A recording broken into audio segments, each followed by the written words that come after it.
You get good at anything you practice. We talked about this. Even not practicing is something that you'll become great at.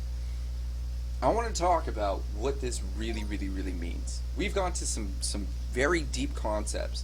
We've looked at things in a very specific way. We're going to go even deeper on this. This may be one of those things you want to spend some extra time on. So let's talk about getting good at anything you practice. Even not practicing. Most people practice not practicing at all, and they become the best at it. This puts them in a position of cycling behavior, and they never move further than their couch or those repetitive thoughts. If you don't do things, you get nothing. If you don't practice, you can't expect results. You can expect them, but guess what's going to show up? Nothing. Nothing. You get nothing. Not practicing is worse than practicing the bad behavior. Listen to what I'm saying. Not putting in efforts in things that are moving you forward is worse than putting efforts in things that are moving you backwards. Because you're practicing not caring. You're practicing not even getting involved. You're practicing not even trying. You're practicing complacency. You're literally telling the universe that you don't care. But then you're also putting yourself in a position to complain, and you will, because that's what you're good at. That's what you've been practicing. So not practicing is more detrimental than just practicing something tiny. Practicing recognizing that you're not practicing is practicing. Is this a practice? What am I practicing right now? Just because you had that thought, you're practicing. You get good at anything you practice, including thinking about practicing. Even if you're just thinking about practicing, you're practicing. You're getting good at reminding yourself that you could be practicing something that's moving you forward. You're getting good at recognizing whether or not you're taking action or not. You don't want to be the best at not moving forward. There's too many people, so many people, that are totally cool with whatever they got. That's the peak of their existence. If you're here, that's not you. If you're listening to me right this second, you're not that person on the couch. Maybe you're sitting on the couch, but you don't want to be, because you don't want to continue not practicing. And what you do want to practice is moving forward. That's how you ended up here. And if you're listening to me, that's absolute proof that you're practicing the right things. Most of this information that we talked about this entire week doesn't even make sense. And it won't until next week. And I'll be there. Let's move forward. Wait, speaking of practicing, let's do it. Good job. Proud of you. Thinking healthy thoughts become our actions. What we think becomes what we do. And the healthier our thought processes are, the higher the chances of doing what's right for our mind and our body instead of what destroys it. Think about this. Every healthy thought you've had has led you to this moment. Every unhealthy thought has also led you to this moment. But the healthier our thoughts, the more we take action. So when we're looking at all the things that we're doing good, that we're doing well with, man, I didn't complain once today. Man, I complimented 3 people today. Man, every time I looked at them, I said something nice. Man, I didn't beat myself up as much today. Man, I looked in the mirror and I practiced complimenting me, or I practiced accepting me. I practiced not beating myself up. Those thoughts become who you are. Now, this is contradictory to what I meant by you are not your thoughts. That's not what I'm saying. Your thoughts become who you are, meaning your thoughts make you take action, make you get up, make you make your bed, make you drink water. What you think influences your behavior. Now, healthy people look at those thoughts and they don't respond to every single one of them. They don't react to every thought. They get that thought and they go, that was not a healthy thought. But they also don't take that thought personally. They're not going to sit here and beat themselves up because the thought they didn't ask for. Your thoughts don't come from the future. Your thoughts come from the past. This is why we have such unhealthy thinking, is because we've done so much unhealthy stuff in the past. The only thoughts that we can have are unhealthy unless we practice healthy thoughts. When we practice those healthy thoughts, what do you think is going to happen? You're going to get up, you're going to drink water, you're going to compliment yourself, you're going to recite your affirmations, you're going to do what's necessary to take your life to the next level. You're already doing it. There's no possible way you've made it this far thinking, I'm crap, I'm this. No. You're praising yourself. You're recognizing how powerful you are. You're doing it. There's more people not doing what you're doing right now. Dead serious. You know, I just learned that like there's this 25-year-old trend that all they do is act depressed and sleep. They don't even have to worry about money or anything. They're set for the rest of their life. And they choose to be the most boring person in the room and do absolutely nothing. They don't want to work on themselves. They don't want to work on their fitness. They are set for life and choose to do absolutely nothing and will never do anything. That is torture. Those thoughts that they are having are keeping them on the couch. They have nothing to worry about, and they choose to sit on the couch.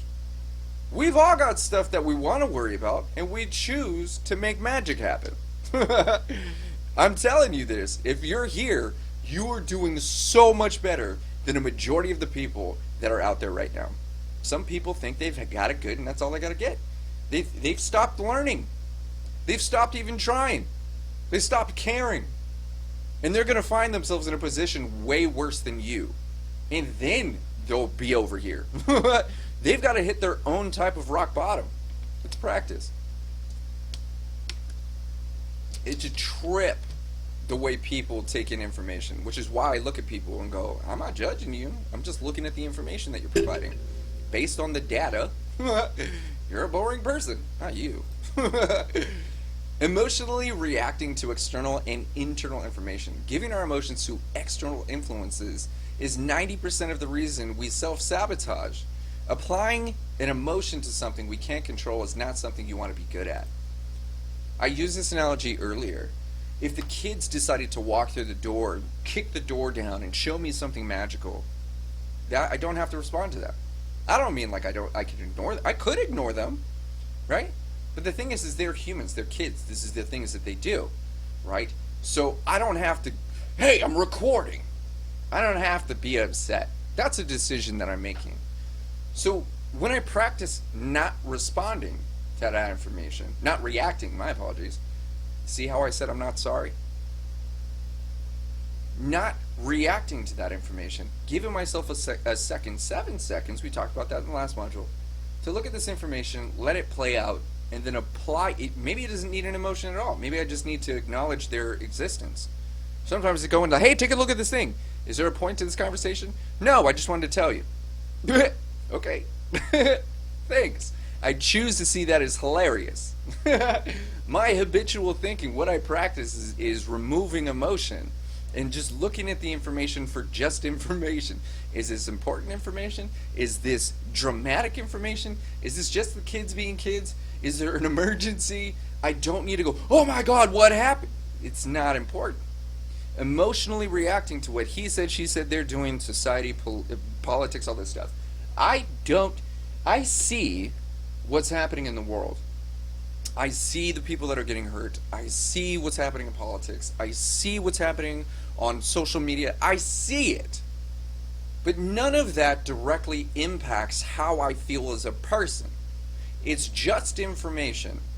If there's something that I can do that's going to help the situation, then I will give it my time and energy. Like this. I know beyond any reasonable doubt that you're a better person because I'm alive.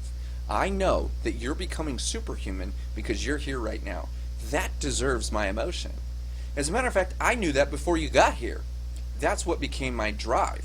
Knowing that what I'm doing is helping you, supporting you, where you are. That's why we're here.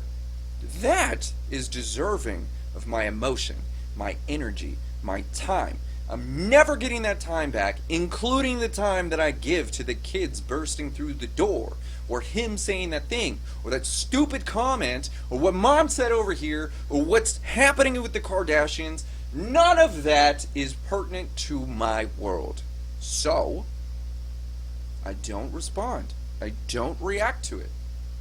I evaluate the situation, and keep in mind, remember I talked about simplicity in the last one? Like that, you realize whether or not it deserves your attention. With practice.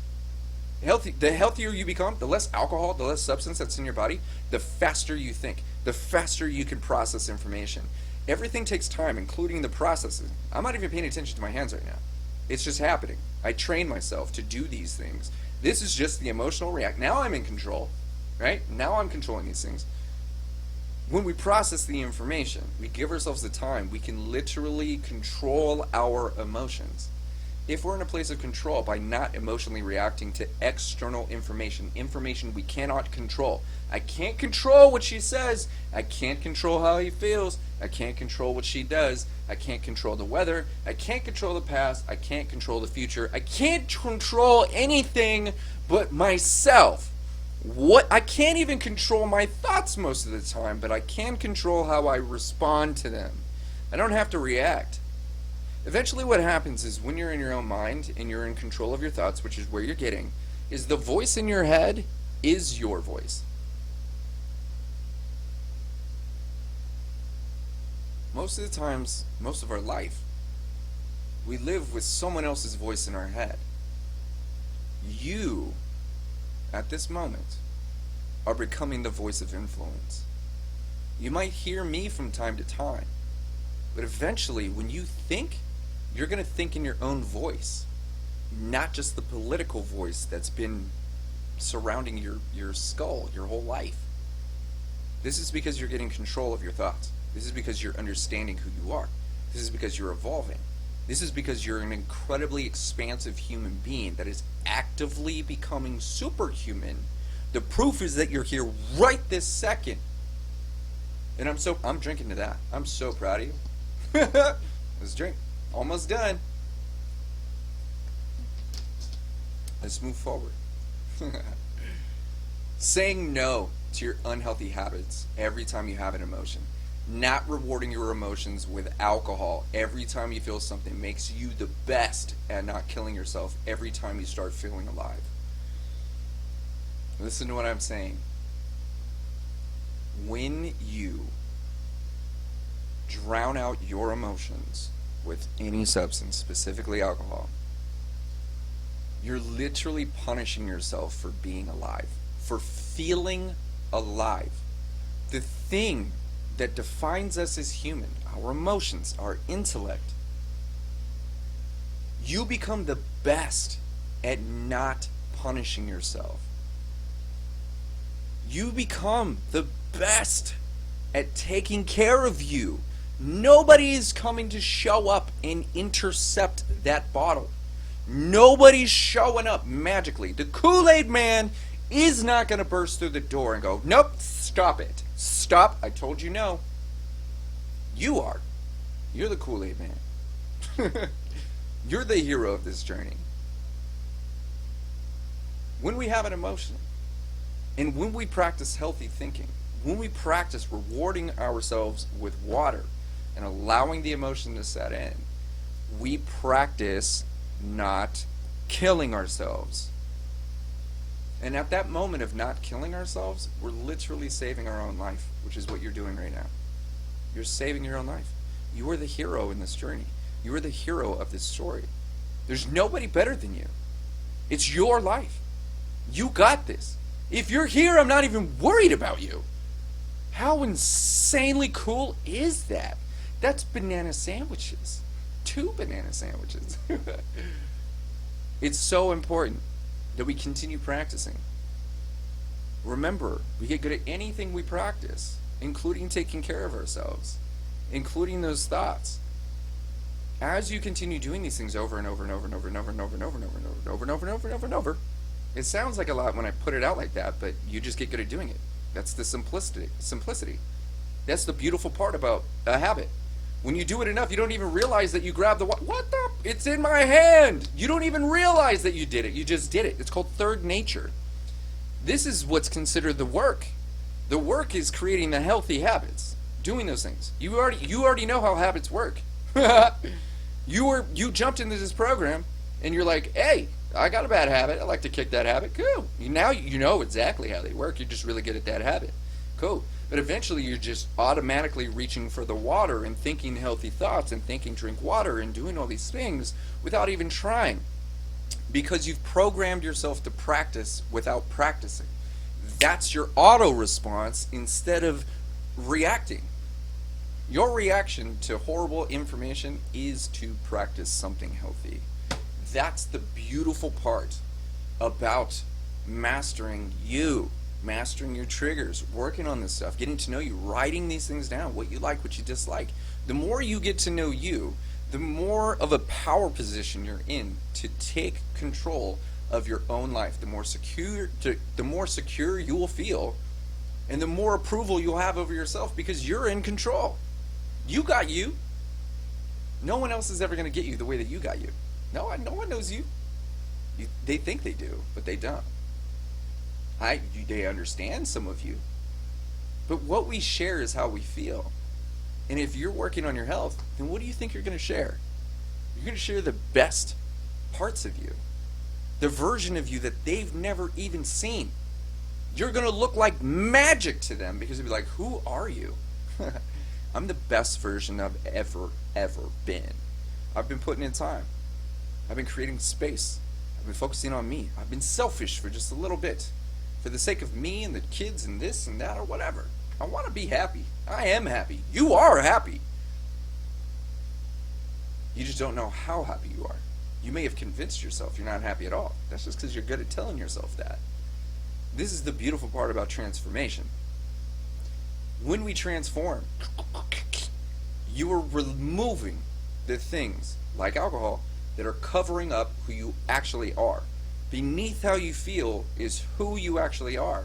A happy, healthy, beautiful, amazing, badass superhuman. And you're starting to see it. And you will continue to find reasons why that's absolutely correct because you're going to continue practicing. You're going to look for reasons why you're doing better, not reasons why you need to punish yourself for doing worse. If you go 76 days and never have a drink, and then you have one drink, we're not focusing on that one day and going, well, you messed up that one day. What happened to the 56 other days? That's what we focus on. Because progress is progress. And you're killing it. You're killing it. I'm so proud of you. Goodness gracious. We're going to move on real quick. Almost done.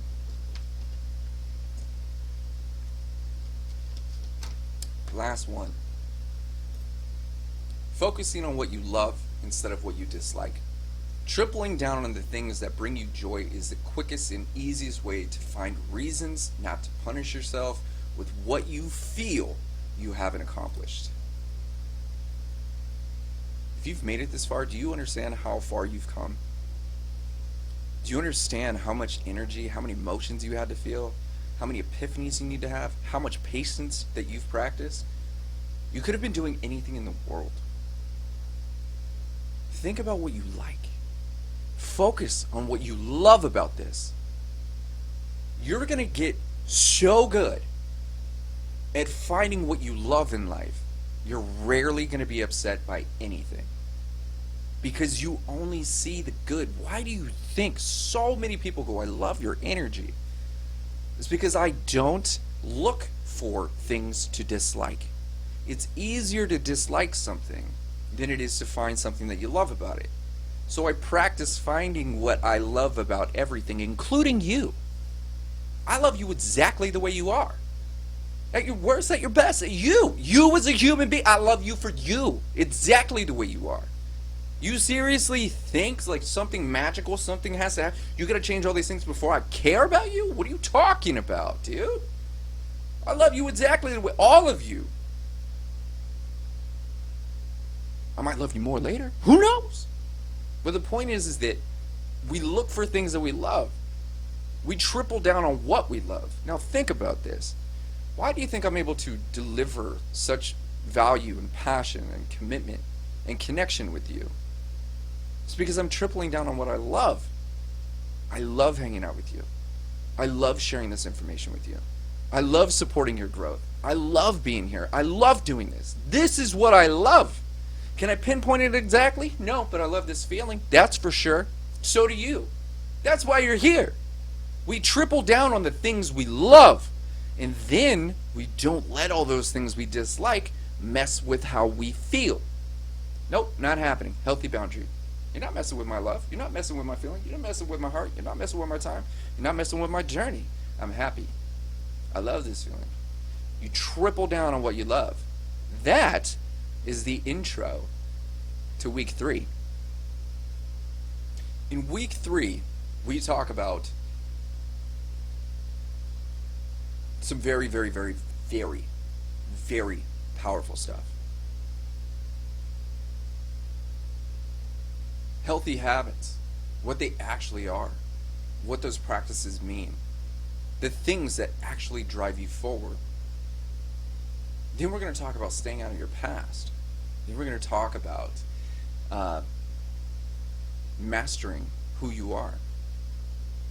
What's next is so incredible.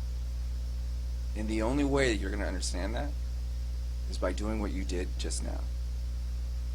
Patience, with time, with energy, with passion, with love, with empathy, and kindness, and recognition. You are killing it. And I'm so proud of you. I want you to do your homework. I want you to focus on all these things. If there's a document, it's for you. I want you to take care of you. When you're bored, come back. Bring your water. Listen again. When you're excited, nothing to do, come back. Listen to Module 1, Module 2. Right? I want you to practice taking care of you.